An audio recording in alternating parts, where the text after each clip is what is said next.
Hello students, welcome once again. So आज आपण next topic सुरू करूया आणि टॉपिक आहे साऊंड.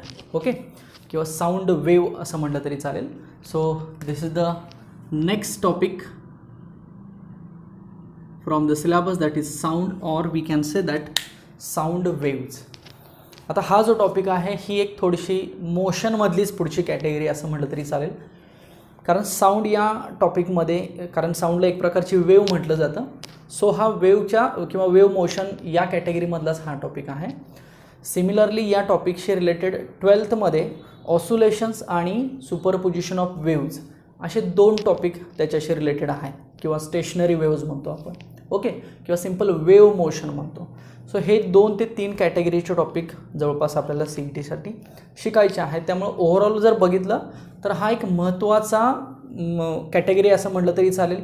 जसं की आपण आता मोशन रिलेटेड पाठीमागं बघितलं होतं, किंवा मग इलेक्ट्रिसिटी रिलेटेड बघतो, लाईट रिलेटेड बघतो. तर लाईट रिलेटेडसुद्धा ऑप्टिक्स आणि 12चा टॉपिक इंटरफरन्स डिफ्रॅक्शन किंवा वेव्ह ऑप्टिक्स, हे दोन्ही कसे एका कॅटेगरीमध्ये, तसे हे वेव्जमधला एक वेगळी कॅटेगरी आहे. साऊंड वेव असेल, वेव्ह मोशन असेल, सुपरपोजिशन असेल, किंवा स्टेशनरी असेल, प्रोग्रेसिव्ह असेल, SHM असेल, ऑसोलेशन्स असेल.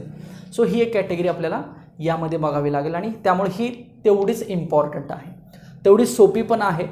तर 11थला जो साऊंड आहे त्याच्यामधले कुठले कुठले पॉईंट्स आहेत हे जस्ट मी ब्रीफ करतो. सगळ्यात पहिल्यांदा एक बेसिक इंट्रोडक्शन आहे की साऊंड वेव्ह म्हणजे काय. त्याच्यानंतर वेव्हच्या काही कॅरेक्टरिस्टिक्स आहेत, वेव्हचे काही मॅथमॅटिकल टर्म्स आहेत, म्हणजे प्रॉपर्टीज म्हणतो आपण त्याला. वेव्हला ॲम्प्लिट्यूड असते, फ्रिक्वेन्सी असते, टाईम पिरियड असतो, अँग्युलर व्हेलॉसिटी असते, फेज डिफरन्स असतो, टाईम डिफरन्स असतो, पाथ डिफरन्स असतो, पॉवर असते, इंटेन्सिटी असते, एनर्जी असते. ओके, हा सगळा बेसिक पार्ट जो आहे तो सुरुवातीला आपल्याला बघावा लागेल. त्याच्यानंतर न्यूटन्स फॉर्म्युला आहे, लॅप्लास फॉर्म्युला आहे साऊंड वेव्ह रिलेटेड. त्याचबरोबर मग ॲक्च्युअल SHM म्हणजे काय असतं, सुपरपोजिशन होतं म्हणजे नक्की काय होतं, वेव्हचं कंपोजिशन होतं म्हणजे नक्की काय होतं, आणि त्याच्यामध्ये अजून एक डॉपलर इफेक्ट असा एक खूप इंटरेस्टिंग पॉईंट आपल्याला ह्या साऊंडमध्ये बघायचा आहे. तर ओव्हरऑल सिलेबस हा 11चा थोडासा कमी आहे, फार काही त्याच्यामध्ये नाही आहे. फार तर एक 4 ते 5 पार्टमध्ये हा टॉपिक आपल्याला डिवाईड करावा लागेल, आणि तेवढे फॉर्म्युले जरी केले तरीसुद्धा 11वीची जी 11 साऊंडची कन्सेप्ट आहे ती व्यवस्थित पूर्ण होऊ शकते. ओके, चला तर सुरू करूया मग साऊंड. तर बेसिक साऊंड म्हणजे काय, तर sound is one form of energy असं म्हणतो. Okay, sound is one form of energy. हा एक एनर्जीचाच टाईप आहे, हा एक वेव्हचा टाईप आहे. साऊंड वेव्ह असं म्हटलं जातं त्याला. आणि साऊंड ट्रान्सफरसाठी आपल्याला माहिती आहे की मटेरियल मीडियम रिक्वायर्ड आहे. साऊंड जर स्टेट ऑफ मॅटरशी कंपेअर केला तर सॉलिड, लिक्विड आणि गॅसेस किंवा एअर म्हणूया, तर सॉलिडमधून साऊंड हा मॅक्सिमम फ्लो होऊ शकतो. ओके, किंवा फास्ट फ्लो होतो, त्याची व्हेलॉसिटी त्याच्यामधनं जास्त असू शकते. लिक्विडमध्ये थोडीशी कमी असेल आणि एअरमध्ये अगदीच कमी असेल. ओके, लाईट आणि साऊंडमध्ये जरी कंपॅरिझन केलं तरी सुद्धा आपल्याला या प्रश्नाचं उत्तर मिळतं की एअरमध्ये साऊंडची जी काही व्हेलॉसिटी आहे ती थोडीशी कमी राहते, बट लाईटची व्हेलॉसिटी ही जास्त राहते. म्हणजे आपल्याला कुठंतरी लाईटनिंग झालेलं दिसलं तर त्या लाईटनिंगचा पहिल्यांदा आपल्याला what we can say that light दिसते पहिल्यांदा आपल्याला, बरोबर, द लाईटनिंग. आणि नंतर थोड्या वेळानंतर म्हणजे काही सेकंदानंतर आपल्याला तो मग आवाज ऐकायला मिळतो. ओके, दॅट इज थंडरिंग जे आहे, किंवा लाईटनिंग जे आहे, विजेचा गडगडाट म्हणतो आपण, तो आपल्याला थोड्या वेळानं ऐकायला मिळतो. याचा अर्थ काय की एअरमधून साऊंड जी ट्रॅव्हल झाली ती थोडीशी लेट झाली असं म्हणता येईल. ओके, मग एक वायर यूज केली जाते साऊंड ट्रान्सफर करण्यासाठी. That is most efficient medium to transfer the sound. कारण त्याचा मग बल्क मॉड्युलस किंवा त्याची इलास्टिसिटी पुन्हा कन्सिडर होते. तर हा जो इलास्टिसिटीचा फॉर्म्युला आहे तो आपण न्यूटन्स आणि लॅप्लास करेक्शनमध्ये बघणार आहोत की न्यूटननी व्हेलॉसिटी ऑफ साऊंड कशी डिफाईन केली, त्याच्यामध्ये लॅप्लासनी करेक्शन्स करून लॅप्लासनी व्हेलॉसिटी ऑफ साऊंड कशी डिफाईन केली, हा सुद्धा त्याच्या पुढचा पार्ट आपल्याला बघायचा आहे. बट आत्ता सुरुवातीला आपण बेसिक बघूया, साऊंडच्या बेसिक प्रॉपर्टीज बघूया, बेसिक कॅरेक्टरिस्टिक बघूया, काही फॉर्म्युलेज बघूया जे सारखे तुम्हाला वेव्ह या टॉपिकमध्ये येत राहतात. ओके, मग अगदी तो साऊंड वेव्ह असू देत किंवा लाईट वेव्ह असू देत, किंवा अगदी एखादी इलेक्ट्रिकल सिग्नल असू देत, ज्याच्यामध्ये जनरल आपण साईन वेव्ह रिप्रेझेंटेशन करतो ना, तर त्या साईन वेव्ह रिप्रेझेंटेशनचेच हे बरेचसे फॉर्म्युले असतात. ओके, सो साऊंडशी रिलेटेड बऱ्याचशा कन्सेप्ट आहेत, बऱ्याचशा बेसिक गोष्टी आहेत. सो एक इन जनरल मी फॉर्म्युले सांगतो तुम्हाला की समजा एखादी वेव्ह जर अशी असेल, लाईक साईन वेव्ह म्हणतो आपण ह्याला, ही साऊंड वेव्ह साईन वेव्ह असं आपण म्हणू शकतो. ओके, आता अजून एक असं आहे की वेव्हमधले जे दोन महत्त्वाचे टाईप्स आहेत ते सुद्धा आपल्याला माहीत पाहिजेत. कुठले कुठले? तर बरेचसे टाईप्स आहेत, मेकॅनिकल, इलेक्ट्रोमॅग्नेटिक वगैरे वगैरे. बट आपल्याला जर कॅरेक्टरिस्टिक वाईज जर डिफाईन करायचं झालं तर आपण दोन मेन टाईप्स सांगू शकतो. एक म्हणजे लॉन्जिट्युडनल वेव्ह आणि दुसरी म्हणजे ट्रान्सव्हर्स वेव्ह. ओके, एक म्हणजे लॉन्जिट्युडिनल वेव्ह आणि दुसरी असेल ट्रान्सव्हर्स वेव्ह. Transverse wave. आता याच्यात काय लक्षात ठेवायचं आहे? लॉन्जिट्युडनल वेव्ह बघा, एल आहे, L for parallel. Longitudinal wave L for parallel. आणि ट्रान्सव्हर्समध्ये हा टी आहे, लाईक परपेंडिक्युलर. दिसायला तो कसा दिसतोय? परपेंडिक्युलर दिसतोय. ओके, सो लॉन्जिट्युडनलमध्ये पॅरलल आणि ट्रान्सव्हर्समध्ये परपेंडिक्युलर. आता काय पॅरलल आणि काय perpendicular, that is again important. Okay, so look at this wave. Okay, let us consider this is the wave. This is the direction of propagation of wave. This is the direction of propagation of the wave. Okay, and this is the vibrations of the particle present in the wave. थोडक्यात वेव्हमध्ये जे काही vibrations आहेत ते vibrations आहेत असे. Okay, आता मग डायरेक्शन ऑफ प्रपोगेशन आणि व्हायब्रेशन ऑफ पार्टिकल जर एकमेकांना परपेंडिक्युलर असतील तर त्याला आपण काय म्हणायचं? ट्रान्सव्हर्स वेव्ह म्हणायचं. म्हणजे सध्या जर ही आपण ॲज अ स्ट्रिंग वेव्ह आहे असं म्हटलं तर ही वेव्ह आपल्याला कशी दिसते की परपेंडिक्युलर, ज्याच्यामध्ये particle vibration with wave propagation आपल्याला दिसत आहेत. कसे दिसत आहेत? Particle vibrations with wave propagation, तर परपेंडिक्युलर दिसतात या वेव्हमध्ये. सो ही वेव्ह आपण ॲज अ ट्रान्सव्हर्स वेव्ह आहे असं आपण म्हणू शकतो. तर ट्रान्सव्हर्स वेव्हसाठी स्ट्रिंग वेव्ह म्हणा किंवा इलेक्ट्रोमॅग्नेटिक वेव्ह म्हणा किंवा लाईट वेव्ह म्हणा, ही सगळी नेचर जी आहेत ही ट्रान्सव्हर्स वेव्हची नेचर्स आहेत. आणि लॉन्जिट्युडनल जे नेचर आहेत ते साऊंड वेव्हमध्ये आहे. म्हणजे साऊंड वेव्हमध्ये पार्टिकल व्हायब्रेशन तर होणार आहेत, बट पार्टिकल व्हायब्रेशन्स होत असताना ते डायरेक्शन ऑफ प्रपोगेशन बरोबर पॅरलल असणार आहेत. म्हणजे लाईक असं. So likewise the vibrations are travelling towards the direction of propagation of wave in the sound wave. That's why sound wave is a longitudinal wave. लक्षात आलं? मग साऊंड वेव्हमध्ये जे काही पार्टिकल्स व्हायब्रेट होऊन ट्रान्सफर होत असतात ते लाईक असे ट्रान्सफर होतात, आपण असं म्हणूया.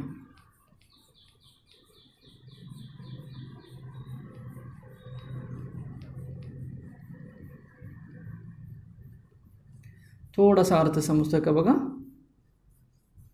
Late me give you the meaning. ठीक आहे. So in this we can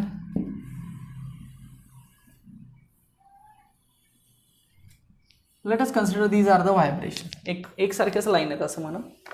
okay, so थोडासा फरक दिसतोय बघा तुम्हाला या डायग्राममध्ये. हे काय आहेत? साऊंड वेव्ह अशा पद्धतीने व्हायब्रेट होत होत ट्रान्सफर होतात. इकडे प्रपोगेशन डायरेक्शन आहे. सो त्या डायरेक्शनला ह्या साऊंड वेव्ज असे व्हायब्रेट्स होत निघालेले आहेत. सो याच्यामध्ये हा जो क्राउडेड टुगेदर पार्ट आहे त्याला कॉम्प्रेशन म्हटलं जातं. Rare faction, compression, rare faction, compression, rare faction, compression.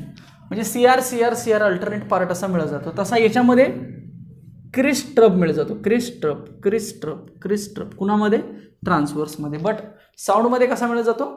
Compression, rare faction, compression, rare faction. कॉम्प्रेशनच्या ठिकाणी आपल्याला वेव्ज खूप जास्त दिसत आहेत, याचा अर्थ खूप जास्त फ्रिक्वेन्सी असं आपण म्हणूया. आणि रेअर फॅक्शनच्या ठिकाणी त्या वेव्ज रेअर दिसत आहेत, याचा अर्थ त्याची फ्रिक्वेन्सी कशी आहे? थोडीशी कमी आहे. Again compression, again rare faction, again compression, again rare faction. So अशा पद्धतीनं वेव्ज ट्रान्सफर होतात. मग ह्या जर साऊंड वेव्ह जर मटेरियल मीडियममधून म्हणजे एखाद्या फिजिकल वायरमधून ट्रान्सफर झालं तर त्याला मेकॅनिकल वेव्ह सुद्धा म्हणू शकतो आपण. सो मेकॅनिकल वेव्ह म्हणजे काय? The material medium required to transfer. Simple mechanical wave सुद्धा याला म्हणू शकतो आपण.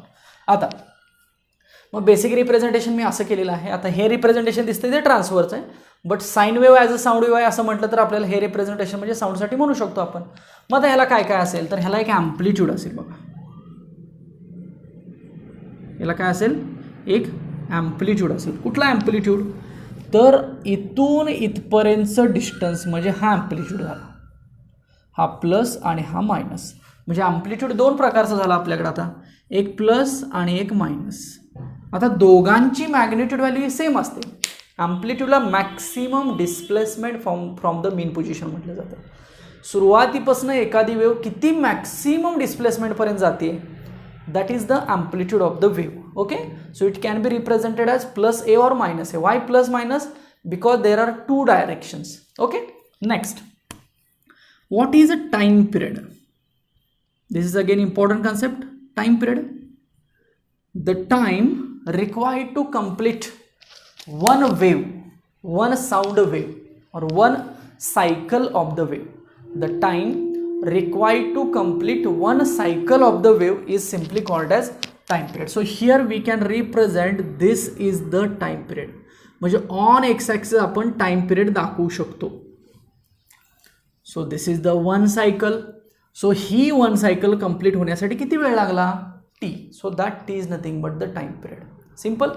Next, what is a frequency? आता याच्या रिव्हर्स म्हणजे frequency. But frequency आपण कशी रिप्रेझेंट करतो? एफ नी सांगतो किंवा एन पण म्हणतो किंवा असं न्यू पण नोटेशन असतं बघा. फ्रिक्वेन्सीचे नोटेशन्स बघा. The number of oscillations, number of cycles, number of waves within unit time. एका सेकंदामध्ये किती सायकल्स परफॉर्म होत आहेत, एका सेकंदामध्ये किती साऊंड वेव्ज मिळत आहेत, that is called as frequency. Amplitude मीटरमध्ये मेजर केला जाईल, टाईम सेकंडमध्ये मेजर केला जाईल, फ्रिक्वेन्सी हर्ट्जमध्ये मेजर केला जाईल. आता याचे एसआय युनिट वगैरे सगळं माहिती आहे तुम्हाला, डायमेन्शन्स वगैरे सांगू शकता. So again we can find the time and by the time we can find out the frequency. Okay, next, अजून एक्स ॲक्सिसवरती एक टर्म आपण दाखवू शकतो, theta. And that theta is nothing but the angular displacement. Okay, और it is also called as omega t, angular displacement. So theta ना, so angular displacement theta म्हणजे काय? ही एक सायकल आहे. This is one of the cycle. Okay, मग मला सांगा एका सायकलसाठी आपल्याला अँगल किती घेतो आपण? One cycle. What is the angle? 2 pi radian. It means 360 degree. ऐकलं हे? बऱ्यापैकी बऱ्याच वेळेला बघितलं असेल की एक सायकल असेल, एक राऊंड असेल, एक सर्कल असेल तर त्याच्यासाठी अँगल किती असतो? 2 पाय रॅडियन असतो किंवा त्यालाच डिग्रीमध्ये 360 रॅडियन असं सुद्धा आपण म्हणू शकतो. ओके, सो मग ही सायकल जर असेल तर इथं अँगल आपला 2 पाय रॅडियन असेल. मग इथं किती असेल? 3π/2 असेल. इथं किती असेल? पाय असेल. इथं किती असेल? π/2 असेल. आणि इथं किती असेल? 0 असेल. So simply we can define the angular displacement. Next, again we can define the intensity. Okay, so intensity is directly proportional to amplitude square म्हणतो आपण. इंटेन्सिटी ही अँप्लिट्यूडला डायरेक्टली प्रोपोर्शनल आहे. बट ॲक्च्युली इंटेन्सिटी म्हणजे काय, कशात मेजर केली जाते? What is, how to measure? Watt per metre square. Watt per metre square म्हणजे इंटेन्सिटीचा फॉर्म्युला काय येऊ शकतो? What is watt? Power. Power upon area म्हणू शकतो आपण. और we can say that it is a energy upon area into time. बघा, कारण एनर्जी अपॉन टाईम काय असतं? पॉवर असते. Power is equal to energy upon time ना, किंवा power is equal to work upon time. So also we can define the intensity of a particular wave. मग लाईटमध्ये हा इंटेन्सिटीचा फॉर्म्युला अजून जास्त यूज होतो बघा. Maximum intensity, minimum intensity, dark point, bright point त्या ठिकाणी. So look at the intensity. Now next, path difference. Okay, so on x-axis we can represent theta, time. Similarly we can represent x, or we can say that it is a path difference. Okay, so we have the relation between path difference and phase difference. x-axis वरती दोघं पण आहेत, path difference पण आहे आणि phase difference पण आहे. So relation कसं लिहायचं बघा. सो phase difference, आता phase difference चा अर्थ मी थोडक्यात तुम्हाला एक्सप्लेन करतो हवं तर हे आता बेसिकच आहे सगळं बरं का. Phase difference is equal to 2 pi upon lambda into path difference. Okay, so it is represented as delta is equal to 2 pi upon lambda into x, म्हणजेच 2 पाय एक्स अपॉन लॅम्बडा असं म्हटलं जातं. ॲज वेल ॲज हा delta असा पण सांगितला जातो 2 पाय अपॉन टी, आणि इथं टाईम डिफरन्स म्हटलं जातं. मी टी डी जस्ट लिहितो असं. सो बघा, हा फेज डिफरन्स आणि पाथ डिफरन्सचा फॉर्म्युला, हा फेज डिफरन्स आणि टाइम डिफरन्सचा फॉर्म्युला. सो याच्यावर तुम्ही पाथ डिफरन्स आणि टाइम डिफरन्सचा सुद्धा फॉर्म्युला काढू शकता. आता नक्की फेज डिफरन्स म्हणजे काय बघा.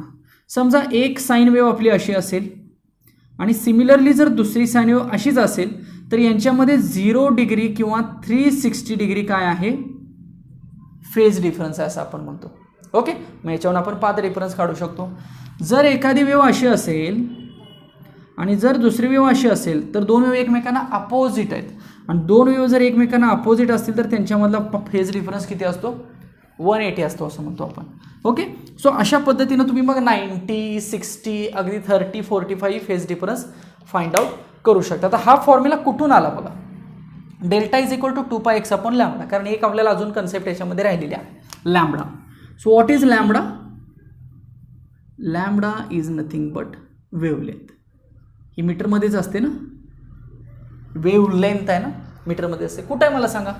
तर या ग्राफमध्ये जे टाईमचं रिप्रेझेंटेशन दिसतंय फक्त तो टाईम सेकंडमध्ये, time period of the wave आहे तो.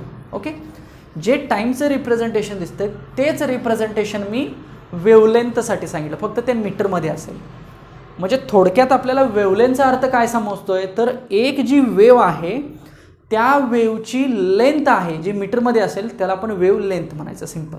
Okay, so this is the wavelength. So बघा, लॅम्बडा इज द वेव्हलेंथ. आता एक्स म्हणजे काय, पाथ डिफरन्स आहे. जर आपण इथं आलो तर आपण पाथ डिफरन्स किती घेऊया, लॅम्बडा घेऊया. लॅम्बडा बघा ना, पूर्ण वेव्ह कंप्लीट झाली तर इथं पाथ डिफरन्स आपला लॅम्बडा कंप्लीट झाला. सो एक्सच्या ठिकाणी लॅम्बडा होईल. सो लॅम्बडाला लॅम्बडा जाईल, मग डेल्टा किती येईल, 2π. आणि what is mean by delta, phase.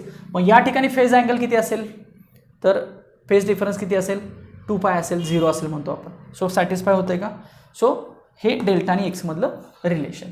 आता नेक्स्ट अजून एक कन्सेप्ट राहिलेली आहे, व्हिलॉसिटी ऑफ वेव्ह. हा तर जनरल फॉर्म्युला सगळीकडेच असतो ना हा formula, v is equal to n lambda. आणि व्हिलॉसिटी कशात मेजर करतो आपण, मीटर पर सेकंड. सो ह्या टॉपिकमध्ये साऊंडच्या व्हिलॉसिटीवरती खूप क्वेश्चन्स असतात, लक्षात ठेवा. खूप एक महत्त्वाची कन्सेप्ट आहे sound, velocity of the sound. त्यासाठी न्यूटन्स आणि लॅप्लास हे दोन फॉर्म्युला पण पुढे बघणारच आहे. ओके, बट बेसिक फॉर्म्युला काय, v is equal to n lambda. Okay, so v is velocity, n is frequency and lambda is the wavelength. So this is the relation between velocity, frequency and wavelength. हे relation कसं आलं, simple velocity is equal to distance upon time. Simple velocity is equal to distance upon time, बाकी काही नाही. त्याच्यावरून हे relation आपल्याला v is equal to n lambda मिळतं. Okay, so these are some basic and very rare or we can say that very simple. Basic म्हणजे ह्या सगळ्या यायलाच पाहिजेत. हे 11चा सगळा पार्ट आहे. अगदी 11मध्ये इंट्रोड्यूस झाल्यानंतर तुम्हाला एखाद्या वेव्ह रिलेटेड, एखाद्या सिग्नल रिलेटेड हेच सांगितलं जातं. आणि हेच आता आपण थोडंसं साऊंड रिलेटेड बघतो. आता याच्यानंतर आपण बघूया की साऊंड वेव्हचे न्यूटन्सचे काही फॉर्म्युलेज आहेत, लॅप्लासचे काही फॉर्म्युलेज आहेत आणि त्याच्या काही कंडिशन्स आहेत. हा या टॉपिकमधला खूप महत्त्वाचा आणि मेन पार्ट, न्यूटन्स आणि लॅप्लास. त्याच्यानंतर मग काय ते superposition, linear SHM, progressive wave, Doppler effect, stationery wave, हे सगळं येतं. बट यातला मेन जो पार्ट आहे तो आता आपण बघणार आहोत. चला, आय होप तुम्हाला हे समजलं असेल.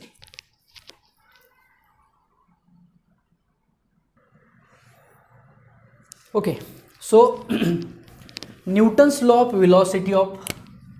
सो ॲक्च्युली पॉईंट काय आहे, velocity of sound. ठीक है, so velocity of sound. So basically this velocity of sound is depends upon the exactly material medium through which it is to be transferring.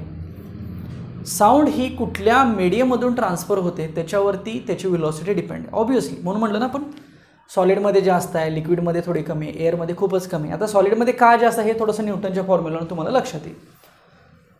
So what Newton suggested that. Okay, so Newton suggested that the velocity of sound is depends upon the material medium through which it is transferring. आणि Newton एक formula define केला. So v is equal to √E upon rho. This is the formula developed by the Newton's velocity of light, velocity of sound, where E is nothing but elasticity property किंवा हा कॉन्स्टंटच आहे elasticity property, यालाच bulk modulus असं म्हणूया आपण. Bulk modulus कुठून आला बल्क मॉड्युलस? इलास्टिसिटी टॉपिक आहे, mechanical properties of solid topic आहे, त्याच्यामध्ये बल्क मॉड्युलस कन्सेप्ट झालेले आहे. And rho is nothing but density of medium. Rho म्हणजे काय आहे? Density of medium. So look at this formula. Again we can write this is under root K upon rho. Okay, so this formula is valid for solid and liquid, valid for solid and liquid, but it is not valid for air. Why? But it is not valid for air. तर solid आणि liquid साठी जर actual velocity experimentally जर check केली तर ती या फॉर्म्युलाला coincide म्हणजे मॅच झाली असं आपण म्हणूया. हा फॉर्म्युला जेवढा डिफाईन करतोय तेवढी व्हेलॉसिटी मिळाली कशासाठी? सॉलिड आणि लिक्विडसाठी. बट गॅसेससाठी फॉर गॅसेस मीडियम और for air medium we can say that there is a difference in velocity. Difference पडला. सो तो जो डिफरन्स आहे तो नियर अबाउट 16% किंवा और 51 मीटर पर सेकंद इतका पडला असं एक्सपेरिमेंटली सांगितलं जातं. सो ह्या व्हॅल्यूसुद्धा लक्षात ठेवा. कुठं तर थेरॉटिकल क्वेश्चनमध्ये येऊ शकतो की न्यूटन्समध्ये व्हेलॉसिटी ऑफ साऊंड जो आहे त्याच्यामध्ये जो डिफरन्स आहे तो किती आहे? तो अप्रॉक्सिमेट 16% किंवा 51 मीटर पर. मग 51 मीटर पर सेकंद हा खूप मोठा डिफरन्स आहे, बरोबर. म्हणून for gases medium, for air medium, for gas medium this formula is to be corrected. Solid आणि लिक्विडसाठी हा बरोबर आला, बट गॅसेससाठी हा करेक्टेड केला गेला. आणि तो कुणी करेक्ट केला तर तो लॅपलासनी करेक्ट केला, म्हणून त्याला लॅपलास करेक्शन्स असं म्हटलं जातं. सो याच्यातलाच पुढचा फॉर्म्युला कुठला असेल? मग लॅपलास करेक्शन. आता थोडंसं आपण सॉलिड आणि लिक्विडसाठी या फॉर्म्युल्याकडे येऊया. So under root K upon rho. सॉलिडची डेन्सिटी जास्त असते. तुम्ही आता म्हणाल की सॉलिडची डेन्सिटी जास्त आहे मग व्हेलॉसिटी कमी पाहिजे ना. But if we compare this density as with K, सॉलिडचा बल्क मॉड्युलस पण तितकाच जास्त असतो ना. सो बल्क मॉड्युलस सॉलिड आणि लिक्विडचा जास्त असल्यामुळं as compare to the density velocity कशी असणार आहे? जास्त असणार आहे. आणि एअरचा बल्क मॉड्युलस कमी आहे. ओके, सो बल्क मॉड्युलस कमी असल्यामुळे एअरची व्हेलॉसिटी काय म्हणूया आपण? कमी आहे असं म्हणूया. सिम्पल. बट एअरसाठी मात्र हा फॉर्म्युला थोडासा करेक्ट केला गेला. आणि हा फॉर्म्युला कशा पद्धतीनं करेक्ट केला बघा. So Laplace correction. So this is the Newton's formula. This is the Newton's formula, and next we will see the Laplace correction in velocity of sound by Newton's. This is the Laplace correction. So what is the correction? So V is equal to under root gamma P upon rho. आता हे काय वेगळं झालं? Gamma P upon rho. Okay, तर ही जी condition आहे ती generally आयसोथर्मली constant याच्यासाठी आहे, म्हणजे कोणाची? न्यूटनची. ओके, बट लॅपलासनं करेक्शन काय सांगितले की जर कॉम्प्रेशन आणि रेअरफॅक्शन जर असेल तर त्या ठिकाणी टेम्परेचर वाढणार आहे, टेम्परेचर कमी होणार आहे, बरोबर. प्रेशर वाढणार आहे, प्रेशर कमी होणार आहे, असं आपण म्हणूया. Compression rarefaction, compression rarefaction. म्हणून हा जो फॉर्म्युला आहे एअरसाठीचा तो काय झाला? रॉंग झाला. म्हणून याला आयसोथर्मली कॉन्स्टंट न म्हणता ॲडिएबॅटिकली कॉन्स्टंट म्हणा. आता ॲडिएबॅटिक वगैरे ह्या सगळ्या थर्मोडायनॅमिक्समधल्या प्रोसेस आहेत. ओके, आता ॲडिएबॅटिक म्हणजे ॲक्च्युली काय की नो हीट ट्रान्सफर.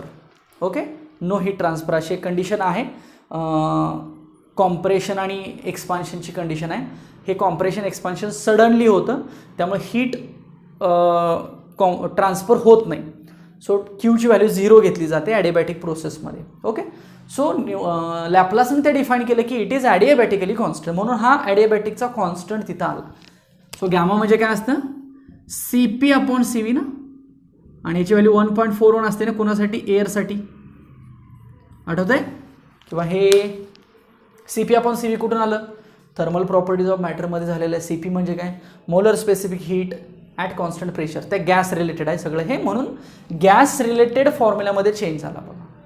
मग गॅस म्हणजे एअर म्हणूया आपण, एअरमधला हा मेन फॉर्म्युला आहे का, तर साऊंड एअरमध्ये पण ट्रान्सफर होतेच की, मग ती किती ट्रान्सफर होते, त्याची व्हेलॉसिटी किती, त्यासाठी मग हा लॅपलास करेक्शनचा फॉर्म्युला यूज केला जातो. Okay, so v is equal to under root gamma p upon rho, where gamma is nothing but c p upon c p, adiabatic constant म्हटलं जातं त्याला. ओके, आणि हा जो फॉर्म्युला आहे तो फॉर्म्युला मग डिफाईन केला जातो आणि ह्याला म्हटलं जातं Laplace correction by the sound or velocity of sound of Newton's velocity of the sound. Okay, and this is specially for the gaseous medium. Okay, so we can say that velocity of sound is greater for solid medium, again it is somehow less for liquid, and again it is very less for the air medium, and this is the reasons, these are the reasons, that is Newton's law and Laplace correction. आता याच्यामध्ये सुद्धा अजून काही different conditions आहेत, त्या conditions बघू. हा एक इम्पॉर्टंट आणि खूप महत्त्वाचा पार्ट आहे असं म्हटलं तरी चालेल. ओके, सो पुढच्या आता लॅपलास करेक्शन्समधलेच काही आपण कंडिशन्स बघू.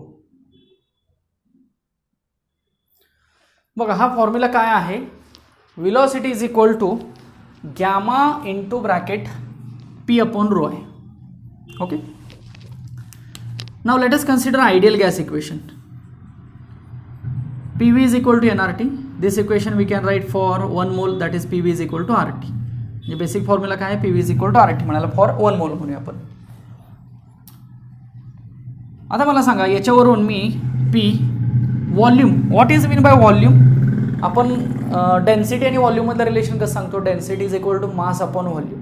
Okay, density is equal to mass upon volume, so mass volume is equal to mass upon density, चालेल, is equal to this is RT. Okay, so again therefore P upon rho आहे बघा, so मी P upon rho असे लिहू का, so P upon rho is equal to RT upon M लिहू, yes correct. So what is R, again constant, what is T, let us consider temperature is constant, so again T is constant and M is the mass, again it is constant, so P upon rho we can say that constant, but तरी सुद्धा आपण म्हणूया की temperature constant असताना pressure change होते असं आपण म्हणूया. Temperature is what, constant, again say that pressure changes, either it is increasing or decreasing, pressure change झालं असं आपण म्हणूया. प्रेशरचा व्हेलॉसिटीवरती काय इफेक्ट होतोय का बघायचं, इथं बघितलं तरी दिसतं वाटतंय येस प्रेशरचा इफेक्ट होतोय, प्रेशर वाढलं तर व्हेलॉसिटी वाढेल, प्रेशर कमी झालं तर व्हेलॉसिटी कमी होईल, बट डेन्सिटी सुद्धा चेंज होते, आणि प्रेशर आणि डेन्सिटीमध्ये चेंज झाल्यामुळं हा जो रेशो आहे P अपॉन रोचा तो कसा मिळेल आपल्याला, कॉन्स्टंट मिळेल. हा जो रेशो आहे तो कसा मिळेल आपल्याला, कॉन्स्टंट मिळेल. मग हा जर रेशो कॉन्स्टंट मिळाला, हा ॲडिबॅटिक तर कॉन्स्टंटच आहे, मग जरी प्रेशर चेंज झालं तर व्हेलॉसिटी चेंज होणार नाही. So this is the effect of pressure, this is the effect of pressure on velocity.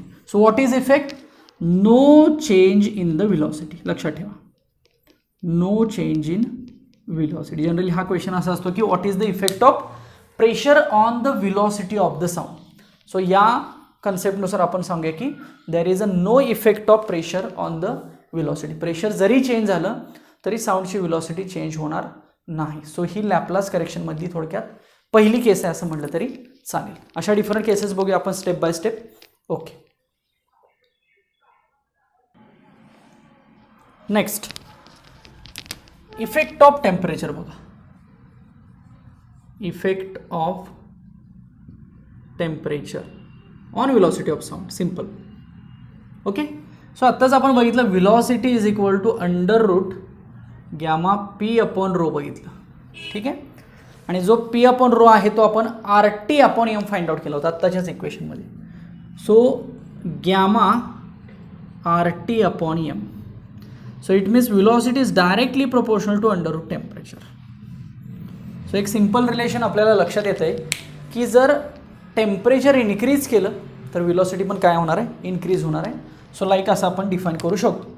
हाच फॉर्म्युला आपण समजा V0 म्हणतो मी, हा T0 म्हणेन. मग what is V0, late us consider for 0 degree Celsius, temperature is suppose 0 degree Celsius, but ते केल्विनमध्ये असेल ना काहीतरी, आणि समजा VT म्हणूया. सो VT साठी मी फक्त T लिहितो, याचा अर्थ काय, ॲट T डिग्री सेल्सिअस. दोन टेम्परेचरच्या कंडिशन्स, दोन कंडिशनचे एक्झाम्पल असं होऊ शकतं ना याच्यावरनं. सो हे काय होणार आहे मग, V0 upon VT is equal to under root T0 upon T. So this is the two conditions. हे थोडंसं एक्झाम्पलसाठी सोडवण्यासाठी उपयोग होईल. हेच मी असं लिहिलं तर चालेल का, V0 upon VT is equal to under root, आता याला आपण 273 प्लस T म्हटलं तरी चालेल. Okay, and this is again T. Okay, so we can define the relation between that is V0 upon or V0 upon VT is equal to T0 upon T. So हेच मग असं लिहू हवं तर reverse करू, मी VT अपॉन V0 लिहितो. So it becomes T upon T0. Okay, so what is T0? T0 कुणासाठी सांगितलेलं आहे आपण, 0 डिग्री सेल्सिअस ना. मग 0 डिग्री सेल्सिअस म्हणजे केल्विनमध्ये किती असतं, 273 असतं. आणि T कुणासाठी सांगितलेलं आहे आपण, T डिग्री सेल्सिअससाठी. मग केल्विनमध्ये किती असेल, 273 प्लस, कळतंय का बघा, हे 273 प्लस T अपॉन 273. आता हे सगळं केल्विनमध्ये झालं बघा.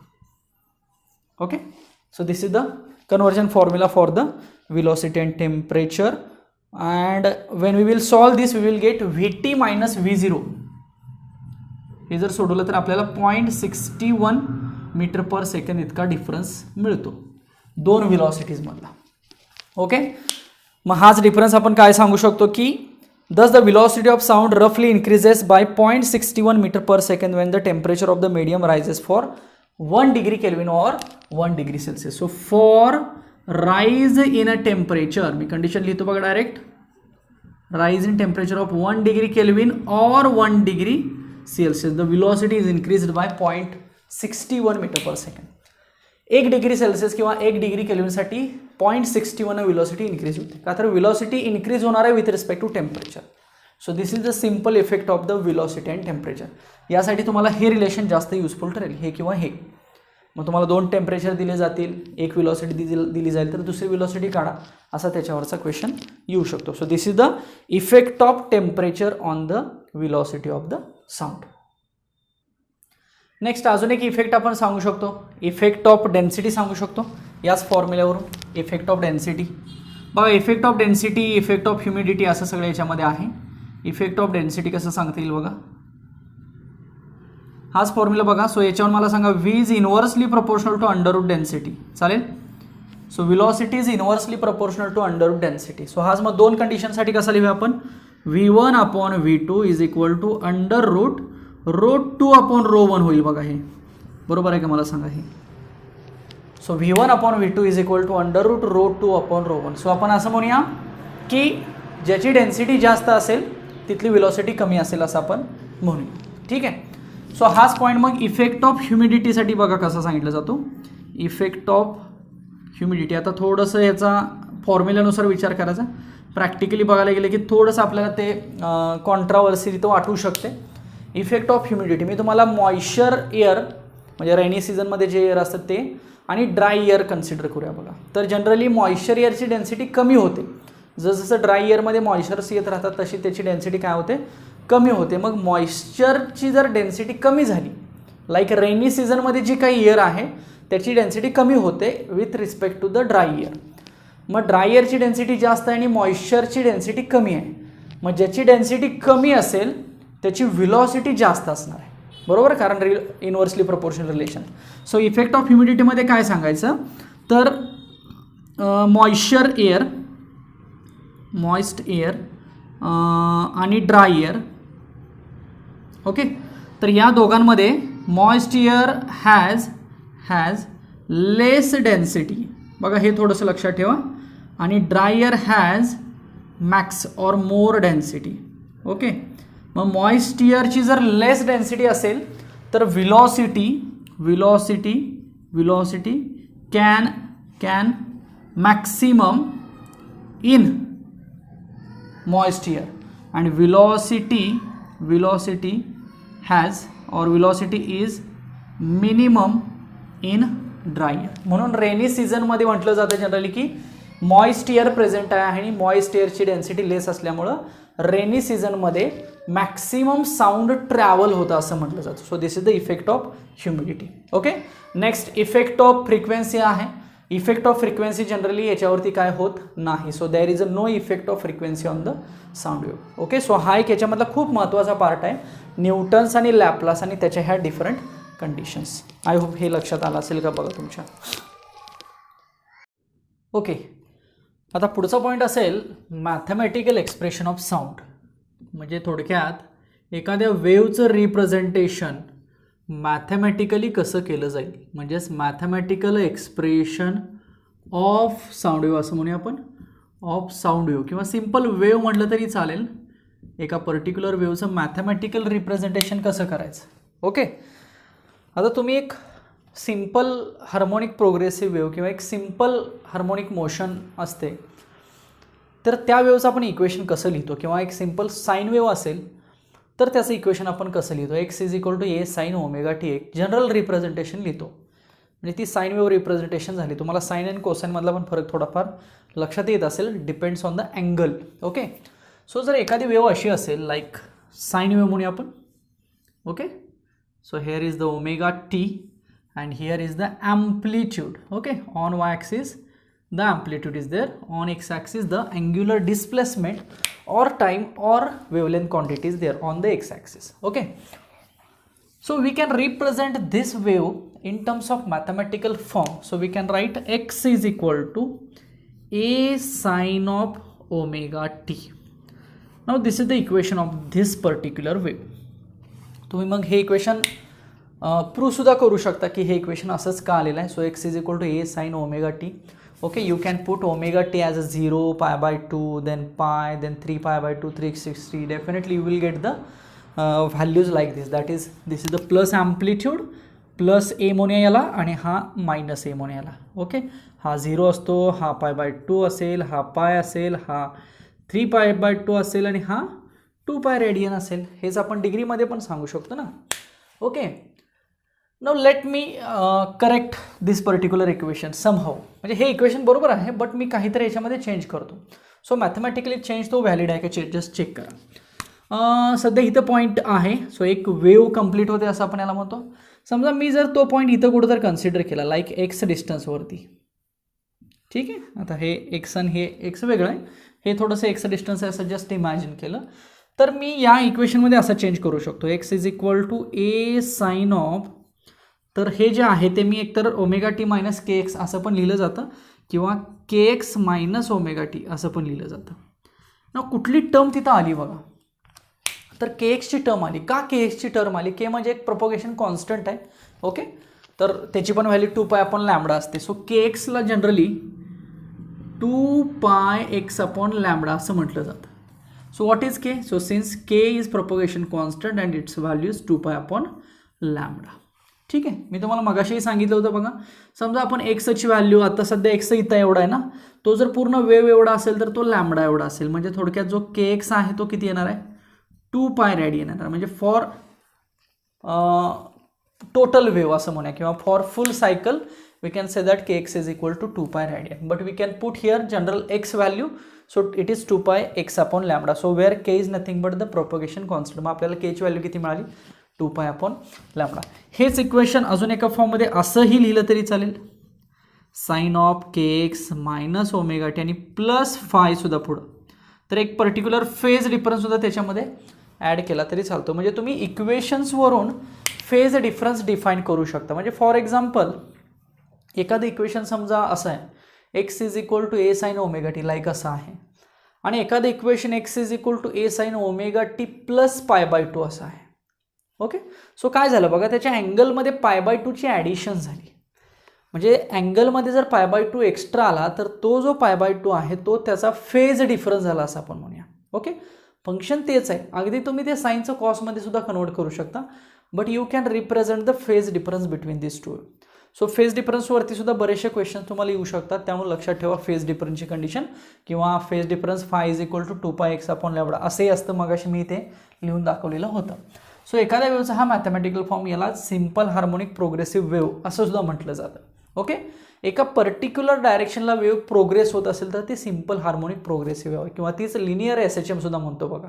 मग फक्त त्याचं मोशन जे आहे ती टू अँड फ्रो असते बरोबर. सो प्रत्येक वेळेला मोशन बदलते, त्याच्यामध्ये टू अँड फ्रो मोशन होते, काही ठिकाणी सर्क्युलर होते, अँग्युलर होते, बट ओव्हरऑल जे ॲनालिसिस आहे ते सगळ्यांचं सेम राहतं, फक्त मोशनचा टाईप बदलतो प्रत्येक मोशनमध्ये. म्हणजे जो पाथ आहे तो पाथ वेगवेगळ्या पद्धतीनं आहे, काही ठिकाणी सर्क्युलर असतो, काही ठिकाणी टू अँड फ्रो पिस्टनचा पाथ असतो. सो तेवढा फरक राहतो. बाकीचं हे ॲनालिसिस सगळ्या वेव्हसाठी हे एकसारखं राहतं. त्यामुळे हे जे ॲनालिसिस आहे हे किंवा याच्या आधी आता थोडंसं मी सांगितलेलं किंवा सुरुवातीला मी जे काही एक्सप्लेन केलेलं बेसिक पॅरामीटर्स, बेसिक प्रॉपर्टीज, त्या लाईट वेव्हसाठी सुद्धा आपण इमॅजिन करू शकतो आणि त्या आहेत तशा तिथं आपण डिफाईन करू शकतो. Okay. So this is the mathematical representation. मग याच्यामध्ये आपण सुपरपोजिशन पण म्हणतो बघा. समजा एक वेव्ह अशी आहे किंवा ही वेव्ह आहे सपोज कन्सिडर करू, तर सुपरपोजिशन ऑफ द वेव्ह म्हणजे काय, तर दोन किंवा दोनपेक्षा जास्त वेव्ह जर कंबाईन होत असतील तर त्यांचा एक रिझल्टंट मिळतो आपल्याला. ओके. किंवा दोन वेव्ज आपण म्हणूया two waves when combine each other will get the resultant of this two waves. Okay. आणि तो जर रिझल्टंट मिळतो तो त्या दोघांच्या प्रपोर्शनेटच असणार आहे. दोघांची किती व्हॅल्यू आहे त्याच्यावरूनच तो रिझल्टंट मिळतो आणि त्या रिझल्टंटलाच आपण सुपरपोजिशन ऑफ द वेव्ह असं सुद्धा याच्यामध्ये म्हणतो. सो तो एक थेरॉटिकल पॉईंट याच्यामध्ये आहे. अजून एक थेरॉटिकल पॉईंट आहे इंटेन्सिटी, लाऊडनेस रिलेटेड आहे. मग त्याच्यामध्ये पीच डिफाईन केला जातो बरोबर. पीच. ओके. पीच म्हणजे थोडक्यात हाय फ्रिक्वेन्सी लो फ्रिक्वेन्सीचं कॉम्बिनेशन आहे. ओके. हाय पिच लो पिच म्हणतो आपण. जनरली हाय पिच व्हॅल्यू असते, ठीक आहे, त्याची फ्रिक्वेन्सी जास्त असते. लो पिच व्हॅल्यू असेल तर त्याची फ्रिक्वेन्सी कमी असते. मेन फ्रिक्वेन्सी आहे ती जनरली लो पिच म्हटलं जातं आणि वुमन फ्रिक्वेन्सी आहे ती जनरली हाय पिच म्हटलं जातं. किंवा इको आहे, रिव्हर्बरेशन आहे, कारण साऊंड वेव्ह जी आहे ती मल्टिपल फॅक्टर्स किंवा मल्टिपल वेनी आपल्याला रिफ्लेक्ट होऊ शकते. सो मल्टिपल वेनी जर रिफ्लेक्ट होत असेल तर आपण त्याला काय म्हणतो, इको किंवा रिव्हर्बरेशन म्हणतो. सो त्यासुद्धा क्वांटिटी त्याच्यामध्ये डिफाईन होतात. त्याच्यामध्ये फक्त एक मॅथमॅटिकल फॉर्म्युला आहे इंटेन्सिटी आणि लाऊडनेसमध्ये, तो एक फक्त मी फॉर्म्युला डिफाईन करतो. ॲक्च्युली इंटेन्सिटी ही बेल फॉर्ममध्ये इथं रिप्रेझेंट केली जाते, BEL. So equation of intensity measured in the BL, that is loudness of the sound of intensity is measured in bell. So let me give you the value. L bell is equal to log 10. L loudness bell is equal to log to the base 10 into bracket I upon I0. हा एक formula फक्त loudness आणि इंटेन्सिटीच्या कन्सेप्टमध्ये एक येऊ शकतो. So हा एक formula तुम्ही लक्षात ठेवा. मी अजून एक कन्वर्जन सांगतो. 1 decibel is equal to 0.1 bel, म्हणजेच 1 dB is equal to 0.1 bel. हे सुद्धा एक कॉम्बिनेशन इथं म्हटलं जातं. Okay. So this is one of the equation which gives the loudness of the sound. Okay. त्या ठिकाणी जो I आहे that is intensity of wave आहे. हां, मी मगाशी हे पण रिलेशन सांगितलं होतं तुम्हाला की इंटेन्सिटी ही ॲम्प्लिट्यूडला कशी असते, डायरेक्टली प्रपोर्शनल, बट ॲम्प्लिट्यूड स्क्वेअरला डायरेक्टली प्रपोर्शनल ना. सो हे सुद्धा मगाशी मी तुम्हाला उल्लेख केला होता बघा. हे लाईटमध्ये मॅक्सिमम यूज होतं. इंटेन्सिटी ऑफ द लाईट, इथं इंटेन्सिटी ऑफ साऊंड आहे. सो इंटेन्सिटीसाठी हे एक थोडंसं मॅथमॅटिकल रिलेशन लक्षात ठेवावं लागेल. बघा हा थोडक्यात तिसरा पार्ट आहे म्हटलं तरी सुद्धा चालेल टॉपिकचा.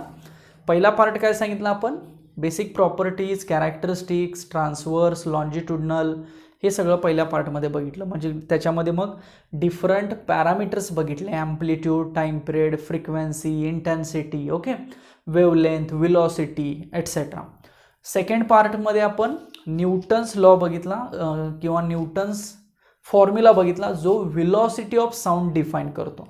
ॲज वेल ॲज त्याच पार्टमध्ये न्यूटन्स आहे तो न्यूटन्स फॉर्म्युला आहे तो एअरसाठी फेल्युअर ठरला, त्यामुळं एअर किंवा गॅसेस मिडियमसाठी तोच फॉर्म्युला लॅपलासनी करेक्ट केला, म्हणून लॅपलास करेक्शन्स त्याच्यामध्ये आलं.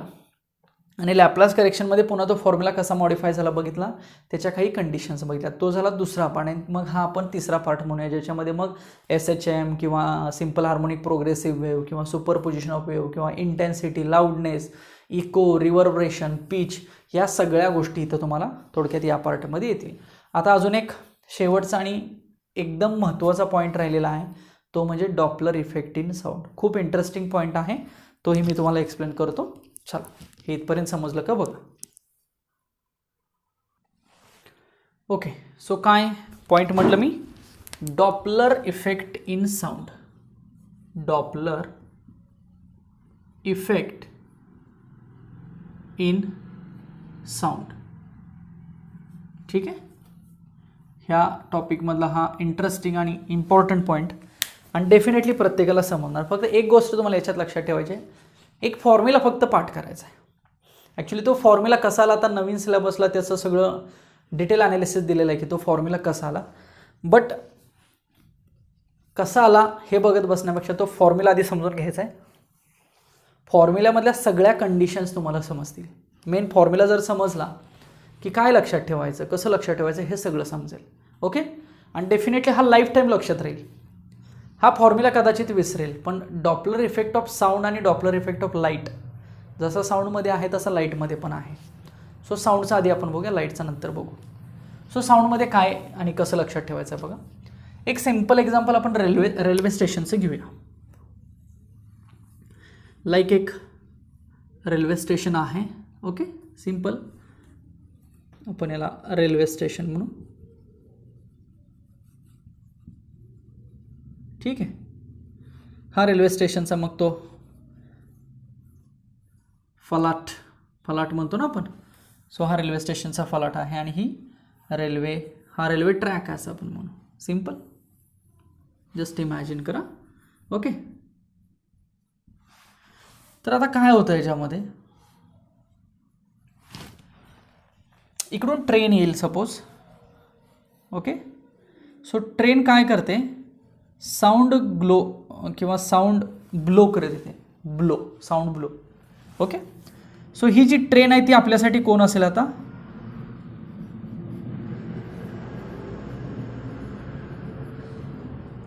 सोर्स ऑफ साऊंड असेल. खूप इंटरेस्टिंग आहे बघा, नीट व्यवस्थित लक्ष द्या. ही जी ट्रेन आहे ती आपल्यासाठी कोण असेल, सोर्स ऑफ साऊंड असेल. आपण इथं फ्लॅटवरती उभा आहोत like this. So we are the observer. आपण कोण आहोत, ऑब्झर्वर आहोत किंवा आपण ऑब्झर्व करतोय किंवा लिसनर सुद्धा म्हणतो. हे ऑब्झर्वरला लिसनर सुद्धा म्हटलं जातं. सो ती ट्रेन आपल्याकडे येते हे आपण ऑब्झर्व करतोय म्हणून आपण झालो ऑब्झर्वर आणि ही झाली train as a source of sound. आता साहजिकच आहे बघा, प्रॅक्टिकली जेव्हा ही ट्रेन इकडे येते, ट्रेनकडं टुवर्ड्स द जंक्शन येते, तेव्हा आपल्याला साऊंड असं मोठमोठ्याने ऐकायला आल्यासारखं वाटतं. सो या केसमध्ये लक्षात ठेवायचं की इन्क्रीज इन फ्रिक्वेन्सी वाढत चाललेली आहे. जसं सोर्स आपल्याकडे येतोय ना तशी फ्रिक्वेन्सी काय होते, इन्क्रीज होते. त्याला ॲपरंट फ्रिक्वेन्सी म्हटलं जातं. सो ॲपरंट फ्रिक्वेन्सी इन्क्रीज व्हायला लागलेली आहे, म्हणजे change the apparent frequency. Relative motion आहे कुणामध्ये, सोर्स ऑफ साऊंडमध्ये आणि ऑब्झर्वरमध्ये. ऑब्झर्वर ठीक आहे एका जागेवरती, बट सोर्स तरी त्याच्याकडे येतोय ना. So this is nothing but the relative motion between source and observer. Simple. So there is a change in the apparent frequency. आता रेल्वे इथं आली आणि पुन्हा रेल्वे निघून गेली.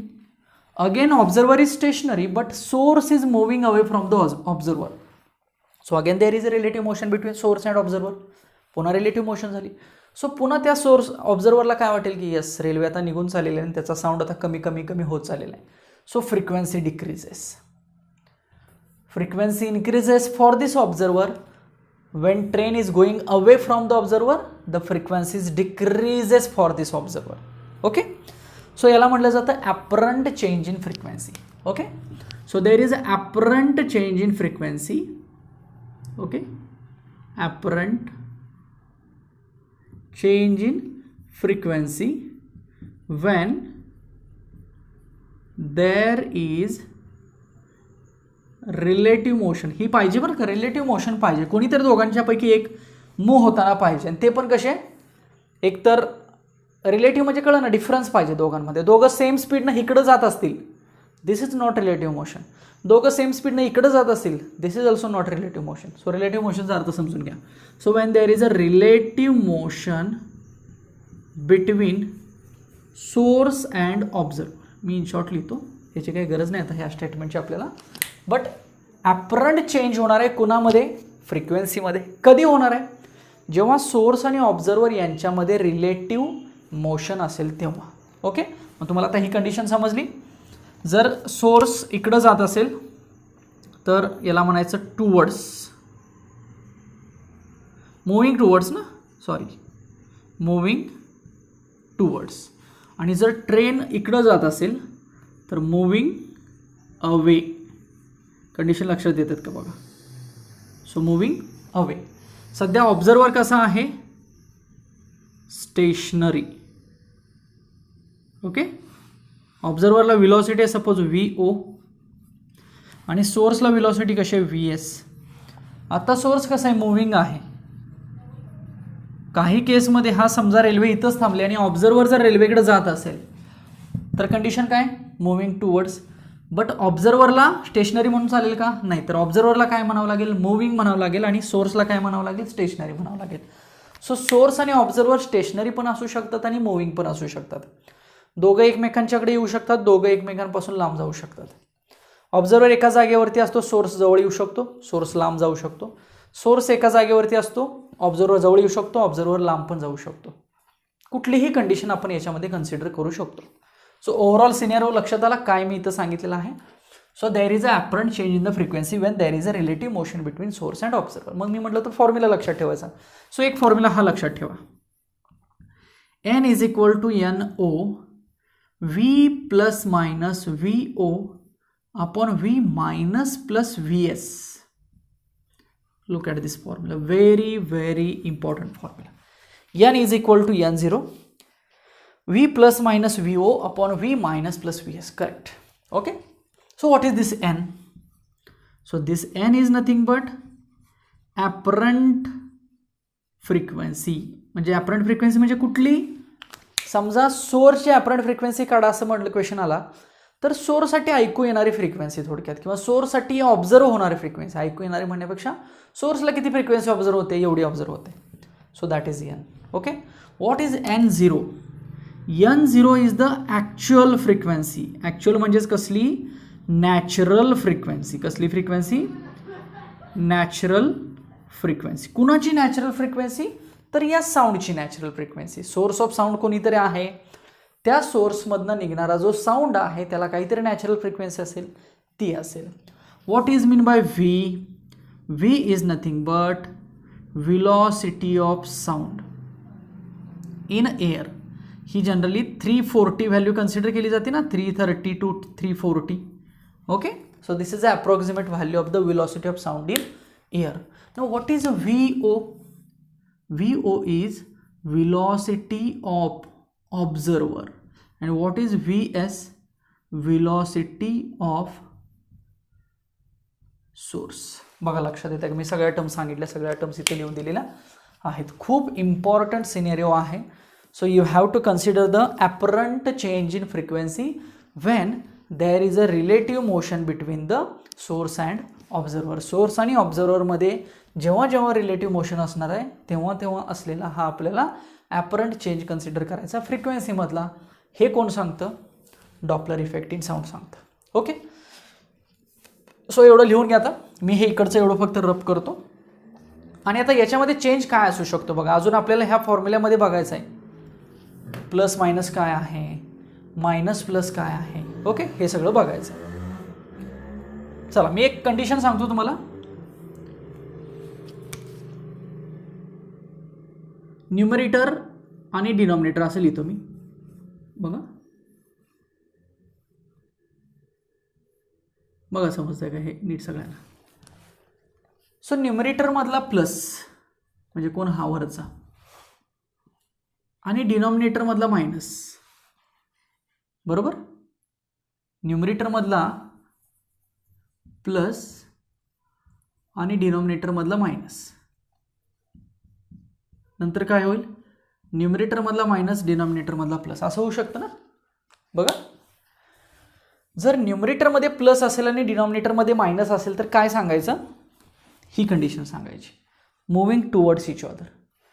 आणि जर न्यूमरेटरमध्ये मायनस असेल, डिनॉमिनेटरमध्ये प्लस असेल तर मूव्हिंग अवे सांगायचं. म्हणजे तुम्हाला एकतर दिलेलं असतं की मूव्हिंग आहे का अवे. मग मूव्हिंग असेल तर काय, वरच्यातला प्लस वापरायचा, म्हणजे फॉर्म्युला असा तयार करायचा. असा फॉर्म्युला तर काय ओळखायचा, हा फॉर्म्युला मूव्हिंग कंडिशनचा आहे. आणि समजा हा जर फॉर्म्युला असा झाला तर ओळखायचं अवे कंडिशनचा आहे. लक्षात आलं. सो प्लस मायनस आणि मायनस प्लस, कळलं. त्यासाठी मी इथं हे लिहिलेलं आहे. So this is again very important case. Okay, चला मी हे थोडंसं रफ करतो एवढा पार्ट. आता कंडिशन्स, पॉसिबल कंडिशन्स काय असू शकतात बघा. पहिली कंडिशन असू शकते ऑब्झर्वर स्टेशनरी, सोर्स मूव्हिंग. पहिली कंडिशन काय असू शकते, ऑब्झर्वर स्टेशनरी आणि सोर्स मूव्हिंग. याच्यामध्ये दोन कंडिशन्स, टुवर्ड्स आणि अवे. बरोबर. मग ऑब्झर्वर स्टेशनरी म्हणजे VO किती, 0. VO नसेल ना, कारण ऑब्झर्वरला आपण स्टेशनरी कन्सिडर केलेलं आहे. बघा, डिपेंड आहे की तुम्हाला कुठली कंडिशन न्यूमेरिकलमध्ये येणार आहे त्याच्यावरती तुम्ही विचार करायचा. सो समजा ऑब्झर्वर स्टेशनरी असेल तर VO किती, 0. सोर्स मूव्हिंग असेल तर VS असणार आहे तिथं.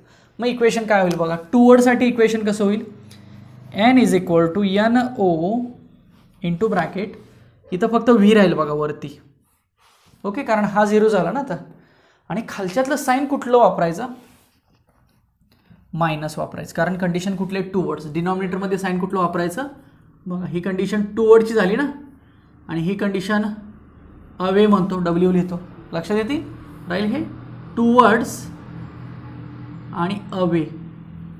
ओके, सो बघा कंडिशन कुठली आहे, टुवर्ड्स, म्हणून वरती प्लस खाली मायनस असणार बघा, वरती प्लस खाली मायनस. बट वरच्या प्लसची काही गरज नाही कारण ऑलरेडी V0 0 झाला आहे. आणि अवेला काय येणार formula, N is equal to N 0 into bracket, वरती V's राहणार आहे, फक्त खाली काय राहणार बघा, V प्लस VS होणार. डिनॉमिनेटरमध्ये प्लस ना अवेसाठी, सो अवेसाठी हा फॉर्म्युला, टुवर्डसाठी हा फॉर्म्युला. सो अशा पद्धतीनं कंडिशन्स तुम्हाला तयार करायचे आहेत. एक दुसरी कंडिशन मी जास्त डिफाईन करतो. आता आपण स्टेशनरी कोण घेतला, ऑब्झर्वर स्टेशनरी घेतला. आता काय करूया, सोर्स स्टेशनरी घेऊया, सोर्स स्टेशनरी. मग सोर्स स्टेशनरी असेल तर VS किती, 0. आणि ऑब्झर्वर मूव्हिंग आहे, ऑब्झर्वर मूव्ह होतोय. म्हणजे फॉर एक्झाम्पल आपण असं म्हणूया की एक ठिकाणी समजा साऊंड सुरू आहे, एखादं गाणं सुरू आहे कुठेतरी लांब आपल्याला ऐकायला येते, तर तो साऊंड झाला म्हणजे सोर्स झाला, तो तिथंच आहे एका जागेवरती आणि आपण त्याच्याकडे चाललो आहे. म्हणजे observer moving, source is stationary. So सोर्सला व्हेलॉसिटी असेल का, नाही, व्हेलॉसिटी 0. बट ऑब्झर्वर मूव्हिंग म्हणजे आपण त्याच्याकडे चाललेलो आहे. सो पुन्हा याच्यामध्ये टुवर्ड्स केस काय असेल सांगा, टुवर्ड्स आणि पुढची केस किंवा सेकंड कंडिशन काय आवश्यक आहे, मूव्हिंग आवश्यक आहे. सो टुवर्ड्सला काय येईल formula, N is equal to N0. आता वरती बघा V आणि V0 असणार आहेत, खाली फक्त V असेल. बट साईन कुठलं सांगा, मूव्हिंगसाठी वरती प्लस असतं, खाली मायनस असतं. अवेला सांगा N0, अवेला वरती काय असतं, मायनस असेल. So V minus VO upon खाली फक्त V. VS तर 0 झाला ना. सो ही झाली सेकंड कंडिशन. चेक करा, इंटरेस्टिंग वाटतंय, थोडंसं प्रॅक्टिकली समजून घ्या. तुम्हाला कुठलीही कंडिशन न्यूमेरिकलमध्ये येऊ शकते आणि हा एक त्याच्यामधला इम्पॉर्टंट आणि महत्त्वाचा टाईप आहे असं म्हटलं तरी चालेल. चला फास्ट थोडंसं लिहून घ्या पटपट. मी अजून एखादी कंडिशन हवं तर एक्सप्लेन करतो. बऱ्याचशा कंडिशन्स आपण याच्यातल्या डिफाईन करू शकतो बरं का. चला ह्या दोन कंडिशन समजल्या. चला नेक्स्ट मी अजून एक असं सांगू शकतो बघा, समजा दोघं पण मूव्हिंग आहेत. दोघं पण म्हणजे कोण कोण बघा. थर्ड पॉसिबल कंडिशन अशी असू शकते, ऑब्झर्वर अँड सोर्स मूव्हिंग आहेत. याचा अर्थ एकतर दोघं एकमेकांच्याकडे येत आहेत किंवा दोघे एकमेकांपासून लांब चाललेले आहेत. दोघंही मूव्हिंग झाले ना, मग एक टुवर्ड्स म्हणूया आपण, टुवर्ड्स, आणि एक अवे केस म्हणूया. आता दोघं पण आहेत म्हणजे VO पण आहे आणि VS पण घ्यायचं त्याच्यामध्ये, 0 कोणी करायचं नाही. So N is equal to formula N0 VO VS. बघा कसा लिहितोय मी, NO VO VS. आता आपल्याला फक्त साईन पुट करायचे. सो टुवर्ड्स केससाठी वरती प्लस खाली मायनस, अवे केससाठी वरती मायनस खाली plus, simple. So this is the third case. बघा आली का लक्षात. सो रिलेटिव्ह मोशन डिफाईन होते, रिलेटिव्ह मोशन कन्सिडर करतोय आपण. फास्ट समजत असेल पटपट लिहून घेऊ शकता, प्रॅक्टिस करू शकता. अजून एखादी केस सांगतो मी. सपोज हां दोघांमध्ये रिलेटिव्ह मोशन पाहिजे एवढं मात्र नक्की. समजा दोघांची व्हेलॉसिटी सेम असेल, काय म्हटलं मी, दोघांची व्हेलॉसिटी जर सेम असेल आणि ते एकाच डायरेक्शनला टुवर्ड्स असतील तर काही हरकत नाही, बरं जर एकाच डायरेक्शनला इधर त्या डायरेक्शनला और ह्या डायरेक्शनला असतील तर मात्र ही रिलेटिव्ह मोशन झाली नाही. मग रिलेटिव्ह मोशनमध्ये काय होणार आहे, तर रिलेटिव्ह मोशनमध्ये no change in the frequency. So relative मोशनमध्ये एन आणि n0 कसे असणार आहेत, सेम असणार आहेत. लक्षात येते का बघा. ओके, कारण हा फॉर्म्युला तिथं सॅटिस्फाय होणार नाही. So there is a no relative motion between the source and observer, then there is a no change in the apparent frequency, असं सांगायचं सिम्पल. मग जशा मी आता जवळपास 3 कंडिशन 4 कंडिशन सांगितल्या, अशी कुठलीही एखादी कंडिशन आली तर तुम्हाला ती डिफाईन करता येते आणि त्याच्यानुसार तुम्ही ती डिफाईन करू शकता. बघा समजलं का. सो एक खूप इंटरेस्टिंग पॉईंट आहे. सो याला म्हटलं जातं Doppler effect in the sound. समजलं. याच्यावरून अजूनही काही कंडिशन्स तयार करू शकतो आपण, बट जेवढं इम्पॉर्टंट आहे तेवढं मी इथं डेफिनेटली सांगायचा प्रयत्न केलेला आहे. आणि याच्यावरती न्यूमरिकल हे शक्यतो येतात. हा जुन्या सिलेबसमध्ये वेव्ह मोशनमध्ये साऊंडच्या टॉपिकमध्ये असायचा, बट आताच्या सिलेबसला हा 11th घेतलेला आहे. ओके, त्यामुळे हा कंपल्सरी फॉर्म्युला लक्षात राहायला पाहिजे. मुव्हिंग टुवर्ड्स मुव्हिंग अवेसाठी, मुव्हिंग टुवर्डसाठी वरती प्लस खाली मायनस, आणि मुव्हिंग अवेसाठी वरती मायनस खाली प्लस, अशा पद्धतीने तुम्ही हे लक्षात ठेवू शकता. Okay, so this is the study about the sound topic. पुढच्या लेक्चरला आपण याच्यामध्ये जे काही MCQs आहेत ते डिस्कस करूया, म्हणजे थोडंसं तुम्हाला अजून त्याच्यामधली एक आयडिया येईल. बट हा टॉपिक 12thच्या टॉपिकशी रिलेटेड आहे, त्यामुळे कंपल्सरी याचा अभ्यास तुम्ही करू शकता आणि समजण्यासारखं आहे डेफिनेटली. ओके, आपण भेटूया पुढच्या लेक्चरला आणि पुढच्या लेक्चरला आपण मग याचे MCQ डिस्कस करू.